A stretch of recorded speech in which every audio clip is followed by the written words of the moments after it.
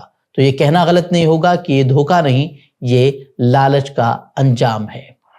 New York شہر نے ایک تاریخی فیصلہ کیا ہے. 34 سالہ democratic socialist Dhahran Mamdani mayor کے الیکشن میں شاندار کامیابی حاصل کر کے شہر کے سب سے کم عمر اور پہلے مسلم میئر بن گئے ہیں. New York will remain a city of immigrants, a city built by immigrants, powered by immigrants, and as of tonight, led by an immigrant. Mamdani, جنہیں ابتدا میں ایک آؤٹ سائڈر سمجھا جا رہا تھا، انہوں نے کرایہ کنٹرول، مفت بس سروس اور عوامی بہبود جیسے وعدوں پر مبنی مہم چلائی.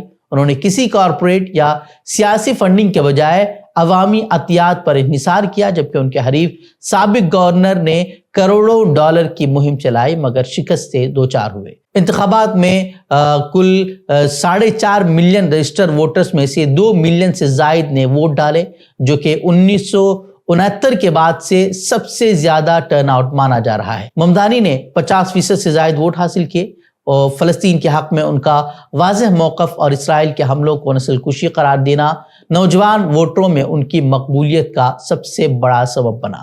مہم کے دوران انہیں اسلاموفوبیا، نفرت انگیزی اور دھمکیوں کا سامنا بھی کرنا پڑا، مگر انہوں نے مثبت انداز میں پیغام دیا۔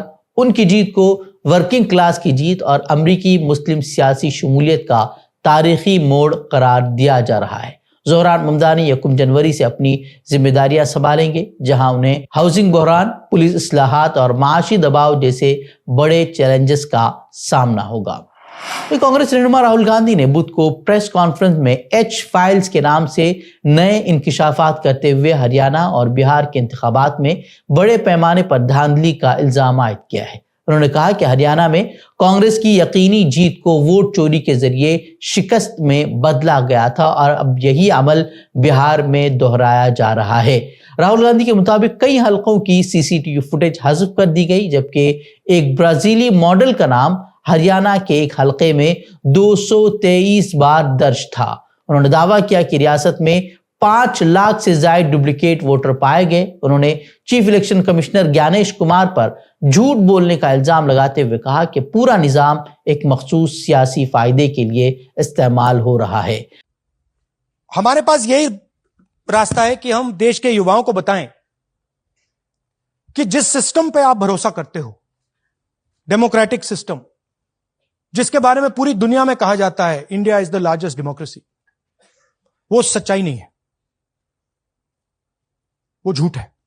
راہل گاندھی نے خبردار کیا کہ یہ صرف انتخابی دھاندلی نہیں بلکہ جمہوریت کی روح پر حملہ ہے۔ انہوں نے نوجوانوں سے اپیل کی کہ وہ سچائی اور عدم تشدد کے راستے پر چل کر جمہوریت کو بچانے کا کام کریں۔ میں یوتھ سے کہتا ہوں، جین زی سے کہتا ہوں، ہندوستان کے ناگرکوں سے کہتا ہوں کہ یہ جو لوکتنتر ہے یہ آپ کا ہے، یہ نہ الیکشن کمیشن کا ہے، نہ نریندر مودی کا ہے، نہ امت شاہ کا، یہ آپ کا ہے، اور اس کو ڈیفینڈ کرنا، اس کی رکشا کرنا آپ کی اور ہماری ذمہ داری ہے۔ بدھ کی صبح چنار ریلوے اسٹیشن پر ایک دل دہلا دینے والا حادثہ پیش آیا ہے، جب تیز رفتار ٹرین کی زد میں آ کر 6 افراد موقع پر ہی ہلاک ہو گئے۔ تمام ہلاک شدگان گنگا اسنان کے بعد اپنے گھروں کو واپس لوٹ رہے تھے۔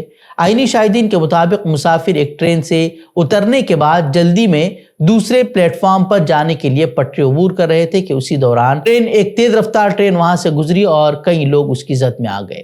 حادثے کے بعد اسٹیشن پر افراتفری مچ گئی۔ ریلوے پولیس کے مطابق یہ افراد وارانسی جانے والی ٹرین پکڑنے کے لیے جا رہے تھے۔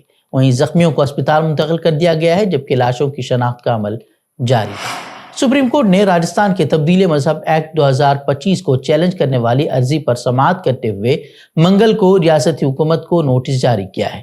یہ عرضی انسانی حقوق کارکن جان دیال اور وکیل ایم حذیفہ کی جانب سے دائر کی گئی ہے، جس میں کہا گیا ہے کہ قانون کی متعدد دفعات شہریوں کے بنیادی حقوق کی خلاف ورزی کرتی ہے۔ جسٹس وکرم ناتھ اور جسٹس سندیپ مہتا کی 2 رکنی بینچ نے اس عرضی کو پہلے سے زیر سماعت مفاد عامہ عرضی دشرت کمار بنام ریاست راجستھان کے ساتھ منسلک کر دیا ہے، جس پر پہلے ہی نوٹس اور حکم امتناعی جاری ہے۔ عرضی گزاروں کے مطابق یہ قانون تمام ریاستی قوانین میں سب سے سخت ہے، کیونکہ اس میں اجتماعی تبدیلی مذہب پر 20 لاکھ روپے جرمانے اور 20 سال تک قید کی سزا مقرر ہے۔ ان کا کہنا ہے کہ دفعات شہری آزادیوں، قانون کی حکمرانی اور اختیارات کی علیحدگی کے اصولوں کے منافی ہیں اور اقلیتوں اور پسماندہ طبقات پر منفی اثر ڈالتی ہیں۔ سپریم کورٹ نے راجستھان حکومت سے اس معاملے پر جواب طلب کیا ہے۔ کینیڈا نے اس سال ہندوستانی طلباء کی اسٹڈی ویزا درخواستوں کو غیر معمولی شرح پر مسترد کر دیا ہے۔ سرکاری امیگریشن اعداد و شمار کے مطابق اگست 2025 میں ہر 4 میں سے 3 درخواستیں رد کی گئی، جس سے مسترد کی گئی شرح بڑھ کر 74% تک پہنچ گئی ہے، جبکہ اگست 2023 میں شرح صرف 32% تھی۔ اعداد و شمار کے مطابق کینیڈا میں تعلیم کے لیے درخواست دینے والے ہندوستانی طلباء کی تعداد بھی تیزی سے گھٹی ہے۔ 2023 میں 20,900 سے کم ہو کر 2025 میں تعداد صرف 4,515 رہ گئی ہے۔ اس کے برعکس چینی طلباء کی مستردگی کی شرح 24% اور عالمی اوسط 40% رہا۔ وہ ماہرین کے مطابق یہ کمی ہندوستان کینیڈا کے کشیدہ سفارتی تعلقات اور جعلی دستاویزات کے بڑھتے معاملات کے بعد سامنے آئی ہے۔